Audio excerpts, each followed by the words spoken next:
Hello everyone, இது நேற்று evening எடுத்த ரொட்டீன் தான். அது நம்ம வீட்டுக்கு ஆப்போசிட்டில் இருக்கிற தோட்டத்தில் கரும்பு வந்து வெட்டினாங்க.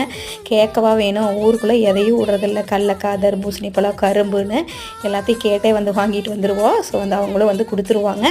குட்டீஸ் இருக்கிறாங்க இல்லைங்களா, குட்டீஸ் எது கேட்டாலும் கண்டிப்பாக நமக்கு வந்து கிடைக்கும்.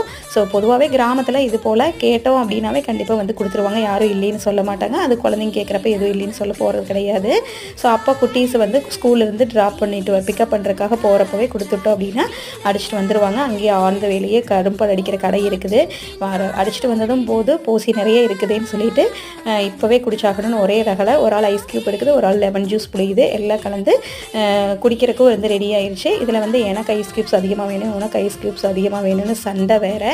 ஸோ அவங்கவுங்க வேணுங்கிற அளவுக்கு ஊற்றி குடிக்கிறப்ப சியர்ஸ் வேறு. சியர்ஸ் பண்ணுறப்ப கொஞ்சம் சிந்திச்சு ஐயோ அம்மா திட்டுவாங்களேன்னு பயம் வேறு கவிக்கு. இதில் சமாதானப்படுத்துறதுக்கு எனக்கும் கொஞ்சம் ஊட்டிவிட்டா. இப்படி இருக்கிற பையனுங்க எப்படிங்க நமக்கு திட்டுறக்கு மனசு வரும்?